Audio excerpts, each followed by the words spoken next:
Operation सिंदूर की कामयाबी की चर्चा पूरी दुनिया में हो रही है, तो वहीं भारत पाकिस्तान में हुए तनाव में तुर्की और अजरबैजान ने पाकिस्तान का साथ देकर के बड़ी गलती कर दी। उसे यह नहीं पता था कि इसका अंजाम क्या होगा। अब भारत की जनता ने दोनों देशों के बहिष्कार का ऐलान किया है। व्यापारी संगठनों ने ट्रेड करने से इनकार कर दिया, तो वहीं लोग तुर्की और अजरबैजान का टूर भी कैंसिल कर रहे हैं, जो वहां की अर्थव्यवस्था की रीढ़ है। कैसे भारत के बहिष्कार से पाकिस्तान का दोस्त पस्त होगा, इस रिपोर्ट में देखिए।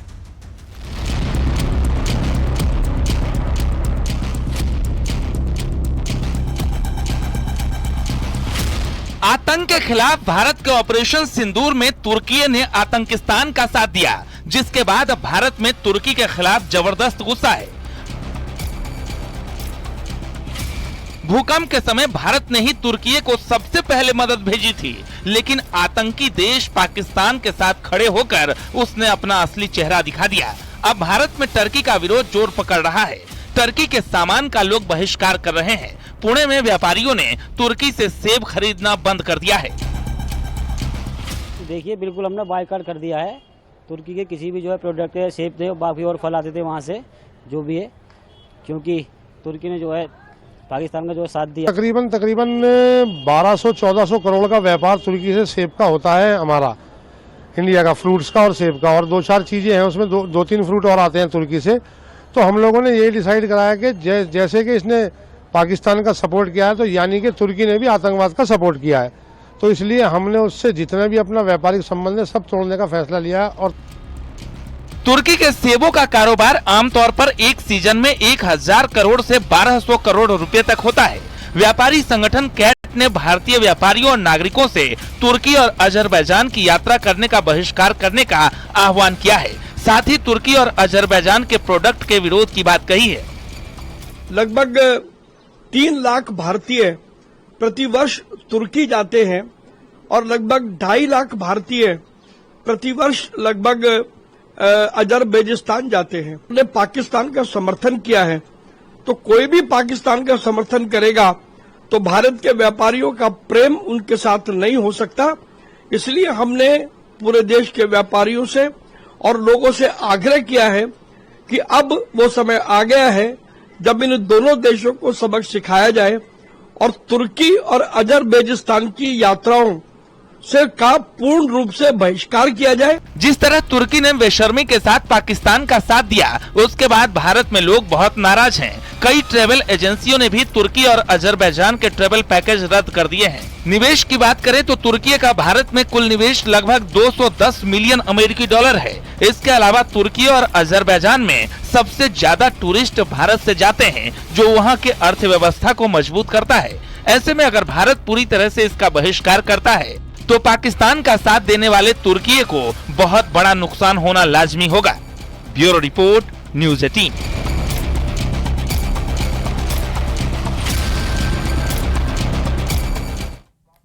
तो वहीं छत्तीसगढ़ तेलंगाना बॉर्डर पर करेगुट्टा की पहाड़ियों पर 31 नक्सलियों को सुरक्षा बलों ने ढेर कर दिया है। गृह मंत्री अमित शाह ने सुरक्षा बलों को बधाई दी है और कहा है कि नक्सलवाद को खत्म करने के लिए दृढ़ संकल्पित हैं। जहां लाल आतंक था, वहां पर आज तिरंगा लहरा रहा है। पीएम के नेतृत्व में नक्सलवाद को जड़ से मिटाने को संकल्पित हैं। 31 मार्च 2026 तक भारत नक्सल मुक्त होगा, ये गृह मंत्री की तरफ से बड़ा वक्तव्य सामने आया है।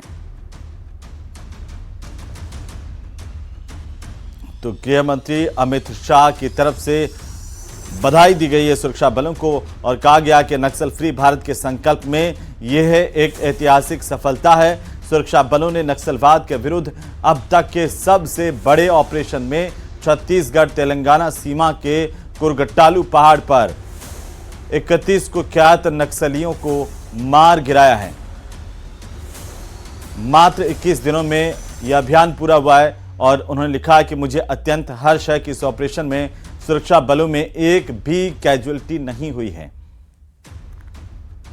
तो कुरगट्टालू पहाड़ पर पीएलजीए बटालियन 1, डीकेएसजेडसी जैसी बड़ी नक्सली संस्थाओं का यूनिफाइड हेडक्वार्टर था और साथ ही साथ जहां पर सीआरपीएफ, एसटीएफ और डीआरजी के जवानों को भी अमित शाह की तरफ से बधाई दी गई है। पूरे देश को उन्होंने लिखा कि आप पर गर्व है।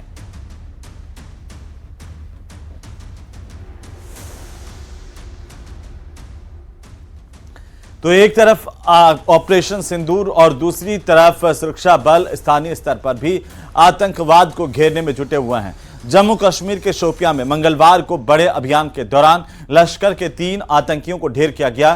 तलाशी के बाद बुधवार को यह खुलासा हुआ कि इन आतंकियों के पास ये आधुनिक हथियार जो है और इसके साथ साथ हैंड ग्रेनेड भी मौजूद थे। सुरक्षा बलों ने आतंकवादियों को करारा सबक सिखाया है। यह खास रिपोर्ट देखिए।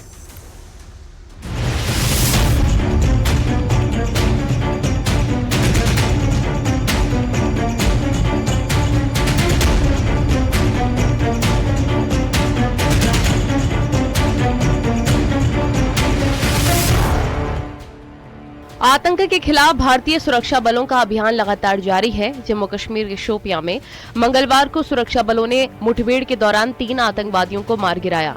बुधवार को इस ऑपरेशन के बाद सुरक्षा बलों ने जानकारी साझा करते हुए बताया कि मौके से भारी मात्रा में हथियार बरामद किए गए हैं। बरामद हथियार में 2 AK-47 rifle, 10 AK-47 magazine, 3 hand grenade, walkie talkie समेत कई ऐसी चीजें मिली हैं जिन्हें देखकर सुरक्षा बलों के जवान भी हैरान हैं। शोपियां जिले के केलर इलाके में शुक्रू फॉरेस्ट एरिया में मंगलवार सुबह हुई मुठभेड़ के दौरान लश्कर ए तैयबा का टॉप कमांडर शाहिद अहमद कुट्टी भी शामिल था।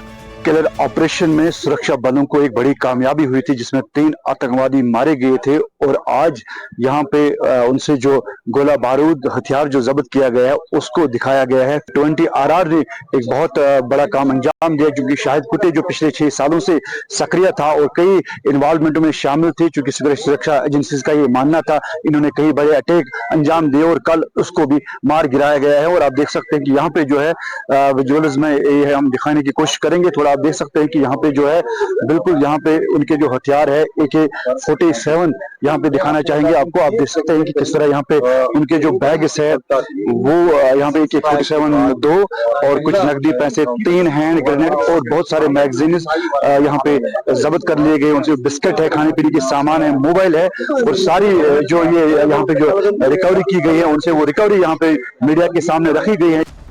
दूसरा आतंकी अदनान सफीडार एहसान अहमद शेख था। तीनों आतंकी लश्कर से जुड़े थे और आतंकी गतिविधियों में शामिल बताए जा रहे हैं। पाकिस्तानी आकाओं के इशारे पर घटनाओं को अंजाम देते थे और टारगेट पर फोकस करते थे। बड़ी संख्या में आतंकवादियों के कब्जे से हथियार बरामदगी के बाद चर्चा है कि क्या आतंकवादियों का अगला टारगेट तय था। सुरक्षा बलों ने इस अभियान का नाम ऑपरेशन केलर रखा था। ये इलाका सीमा से सटा है और आतंकी इसमें छिपने और भागने के लिए इसका मुफीद इस्तेमाल करते हैं।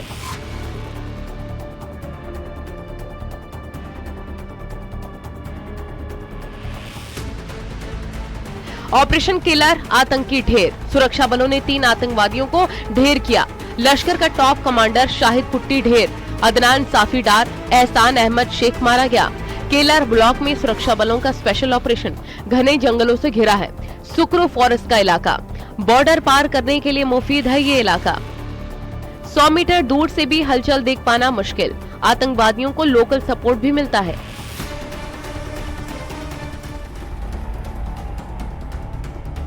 एक तरफ ऑपरेशन सिंदूर चल रहा है तो दूसरी तरफ स्थानीय स्तर पर ऑपरेशन केलर आतंकवादियों के कहर बनकर टूट रहा है। बहरहाल विशेष अभियान के तहत पोस्टर लगाने को लेकर आतंकवादियों की तलाश में सर्च ऑपरेशन भी जारी है और सुरक्षा बल लगातार नजर बनाए हुए हैं। आतंकवादियों को मिट्टी में मिलाने की तैयारी पूरी कर ली गई है। Bureau report, news 18।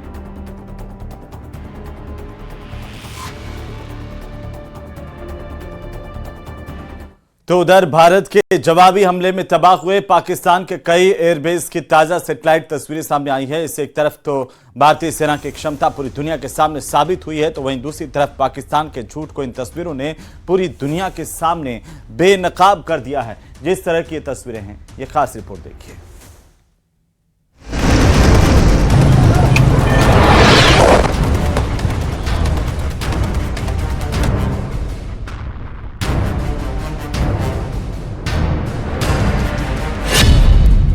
Pakistan airbase की तबाही के नए सबूत।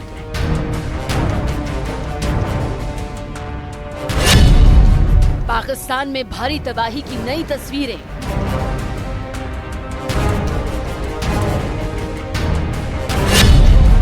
मुनीर और शहबाज देख लो, एयरबेस की तबाही के सबूत।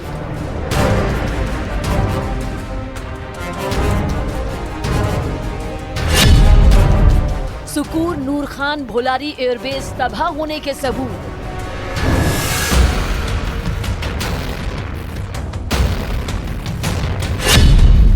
ज़ैकोबाबाद सरगोधा एयरबेस तबाह होने के पक्के सबूत।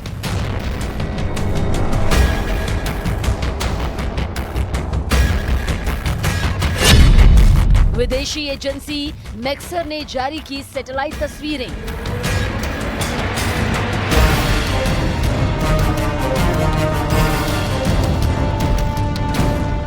ये तस्वीरें दुनिया के सामने पाकिस्तान के झूठे दावों की पोल खोलने का ताजा सबूत हैं।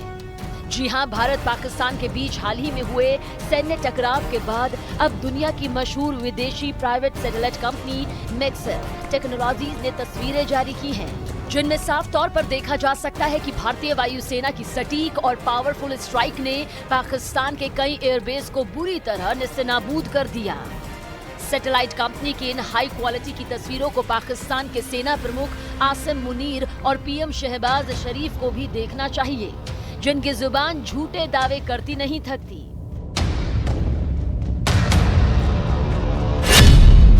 सुकूर एयरबेस पर सटीक मिसाइल हमले।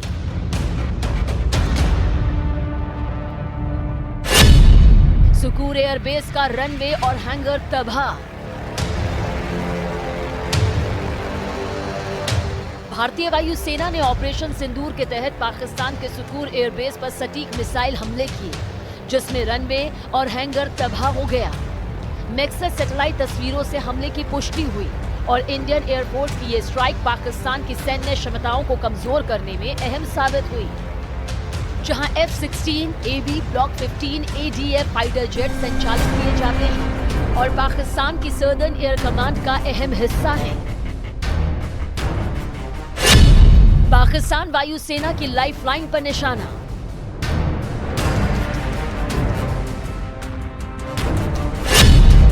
नूर खान एयरबेस का कमांड सेंटर, रेडार सिस्टम तबाह।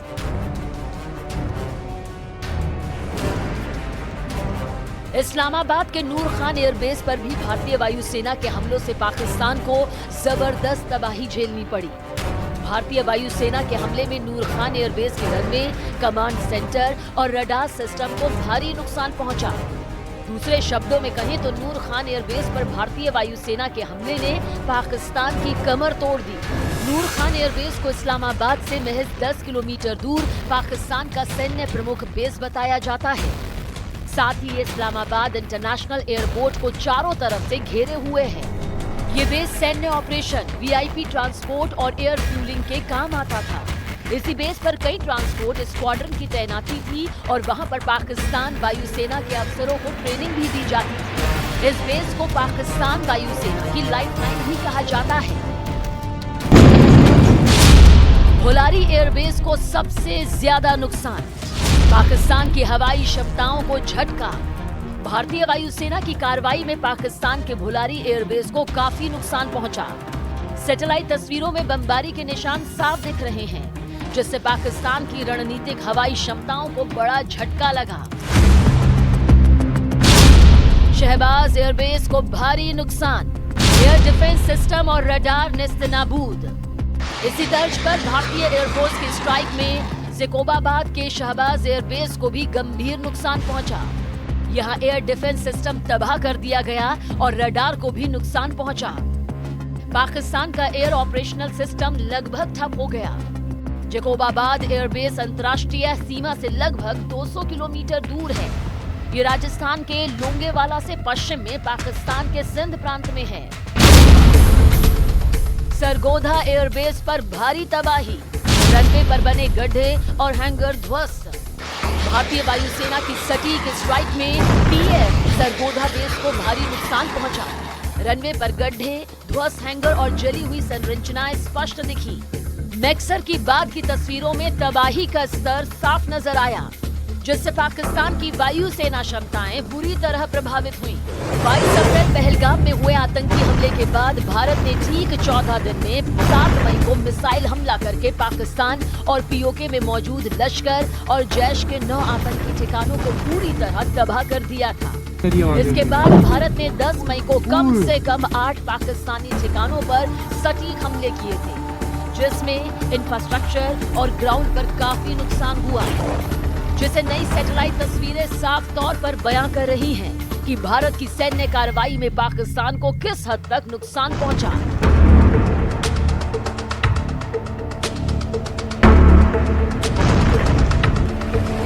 जय हिंद।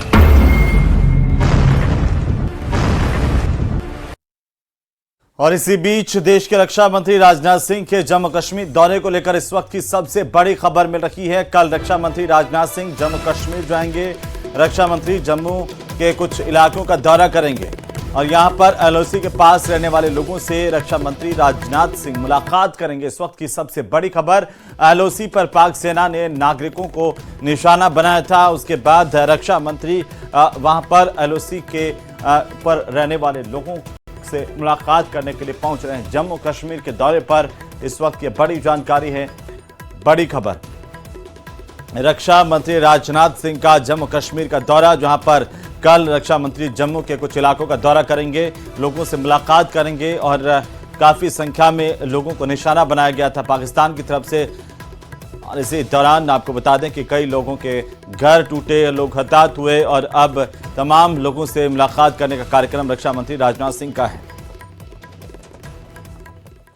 तो वहीं पहलगाम अटैक के बाद ऑपरेशन सिंदूर की गूंज पूरी दुनिया में दिखाई दी है। भारत की जवाबी कार्रवाई में पाकिस्तान में बैठे आतंकवाद के आका भी कांप गए हैं। आतंकवादियों के खिलाफ कार्रवाई ऐसी हुई है जिसमें भारत में बने हथियार इस्तेमाल किए गए।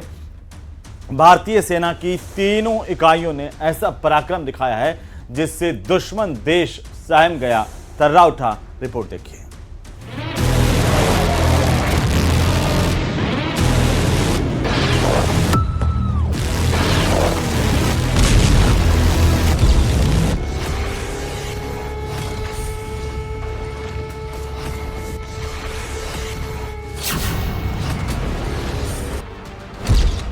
ऑपरेशन सिंदूर के दौरान भारत ने 8 से 9 मई की दरमियानी रात पाकिस्तान की एयर डिफेंस सिस्टम पर हमला करके जवाबी कार्रवाई की।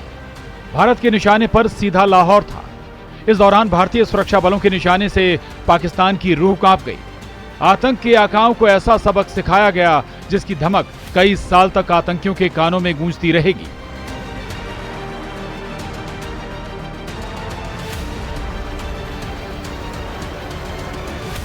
जब हमारे ड्रोन दुश्मन के किले की दीवारों को ढहा देते हैं, जब हमारी मिसाइलें सनसनाती हुई निशाने पर पहुंचती हैं, तो दुश्मन को सुनाई देता है भारत माता की जय। जब रात के अंधेरे में भी जब हम सूरज उगा देते हैं तो दुश्मन को दिखाई देता है भारत माता की जय।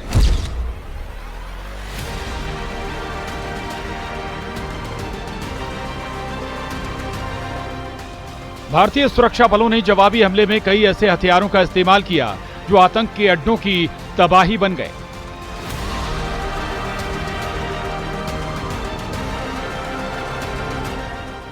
भारत ने अपने जवाबी हमले में कई हथियारों का इस्तेमाल किया, जिसमें Rafale fighter jet, Mirage 2000 fighter jet, LCA Tejas fighter jet शामिल रहा। इसके साथ ही HAL Dhruv light helicopter, AH-64E Apache attack helicopter का भी इस्तेमाल किया गया। पहली बार भारत ने अनमैन्ड एरियर व्हीकल UAVs और ब्रह्मोस मिसाइल सुपरसोनिक क्रूज का भी इस्तेमाल किया। इसकी अचूकता और विध्वंस करने वाली मारक क्षमता की पूरी दुनिया कायल।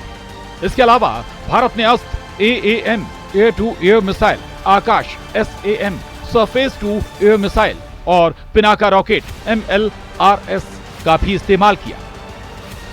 धनुष artillery, advance towed gun system और M 777 howitzer light towed gun system के साथ K9 वज्र T स्वचालित हॉवित्जर का भी ऑपरेशन सिंदूर में इस्तेमाल किया गया।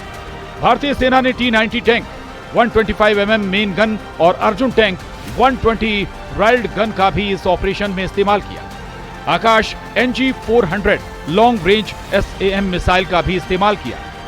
इस बार ऑपरेशन सिंदूर में लाहौर, इस्लामाबाद, बहावलपुर, रावलपिंडी तक निशाने पर रहे। 1971 के बाद पहली बार ऐसा हुआ और भारत की मिलिट्री ने दिखाया कि वो जब चाहे, जहां चाहे सटीक स्ट्राइक कर सकती है। भारत के पास इसकी पूरी क्षमता है। जाहिर है भारतीय सुरक्षा बलों ने दिखा दिया कि भारत की बहन बेटियों का सिंदूर उजाड़ने का अंजाम क्या होता है। ऑपरेशन सिंदूर जारी है और पहलगाम के गुनहगारों को अंजाम तक पहुंचाने के लिए भारतीय सुरक्षा बल सर्च ऑपरेशन चला रहे हैं। Bureau report, news 18।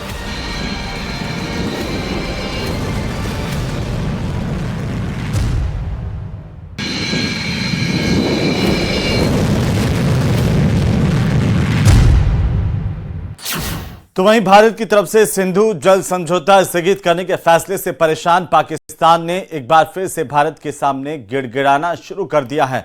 दरअसल पहलगाम आतंकी हमले के बाद भारत ने पाकिस्तान के खिलाफ कड़े और बड़े कदम उठाए और सिंधु जल संधि को रोकने का बड़ा ऐलान किया था। इससे पाकिस्तान घुटनों पर आ गया है। इस फैसले को लेकर पाकिस्तान ने भारत से अपने निर्णय पर पुनर्विचार करने की गुहार लगाई है। पाकिस्तान के जल संसाधन मंत्रालय ने भारत के जल शक्ति मंत्रालय को पत्र लिखकर यह अपील की है कि भारत का यह कदम पाकिस्तान में गंभीर जल संकट पैदा कर सकता है। सूत्रों के मुताबिक नियमानुसार यह पत्र भारत के विदेश मंत्रालय को भी भेज दिया गया है, लेकिन भारत ने पाकिस्तान की इस अपील को साफ तौर पर नकार दिया है। ये अहम जानकारी है इस वक्त की एक तरफ पाकिस्तान लगातार भारत को गीदड़ भभकियां दे रहा था, दूसरी तरफ पत्र लिख करके घुटनों पर बैठ करके गिड़गिड़ा रहा है और कह रहा है कि इस फैसले पर भारत पुनर्विचार करें। पाकिस्तान के जल संसाधन मंत्रालय की तरफ से भारत के जल शक्ति मंत्रालय को पत्र लिखा गया। बाकायदा यह अपील की गई है कि भारत का एक कदम जो पानी रोकने का है, अब वो पाकिस्तान में गंभीर जल संकट पैदा कर सकता है।